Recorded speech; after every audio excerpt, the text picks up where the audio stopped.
আসসালামু আলাইকুম। আয়রা কিচেনে আপনাদের সবাইকে স্বাগতম। আজকে আমরা তৈরি করব চালের গুঁড়া দিয়ে খোলা জালি পিঠা।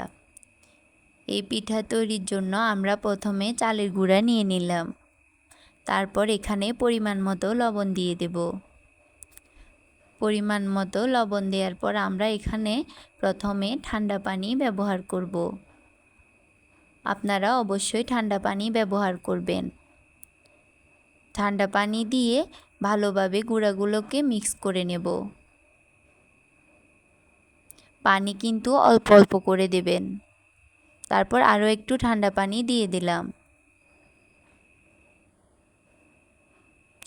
আপনারা ডোটাকে যত ভালোভাবে মিক্স করবেন পিঠাটা দেখতে এবং খেতে তত বেশি সুন্দর হবে।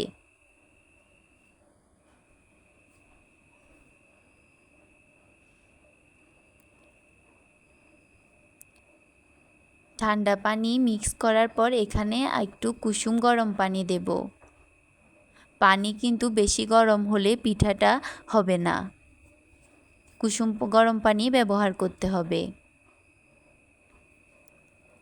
এই পিঠা কিন্তু নোয়াখালীর একটি ঐতিহ্যবাহী পিঠা। তারপর আমরা ডোটাকে ভালোভাবে মিক্স করে নেব। ভালোভাবে মিক্স করার পর আমরা এখানে একটি ডিম দেব। খোলা জালি পিঠাতে অবশ্যই ডিম ব্যবহার করতে হবে,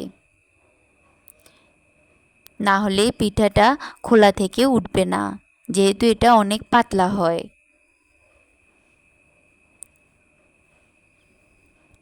আপনারা যত বেশি গুঁড়া বেশি নেবেন তত বেশি আপনাকে ডিম ব্যবহার করতে হবে। এই পিঠাটা কিন্তু আপনারা সকালের নাস্তায় রাখতে পারেন এবং কি আমার ভিডিওটা ভালো লাগলে অবশ্যই সাবস্ক্রাইব করবেন। এই পিঠা বানানো কিন্তু খুবই সহজ। আপনার ঘরের কিছু উপকরণ দিয়ে এই পিঠা তৈরি করতে পারবেন। তারপর আমরা একটা খোলা চুলার মধ্যে বসিয়ে দেব। আপনি কিন্তু খোলার সাথে সাথে পিঠা দিলে পিঠাটা হবে না। কিছুক্ষণ খোলাটাকে গরম করে নিতে হবে। তারপর আমরা এখানে 1 চামচ দিয়ে দেব।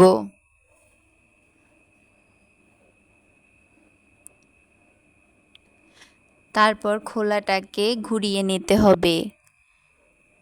এই পিঠাটা কিন্তু আপনারা পাতলা করে বানাবেন।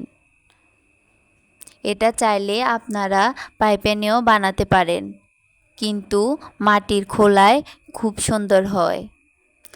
এই পিঠায় অবশ্যই ঢাকনা ব্যবহার করতে হবে।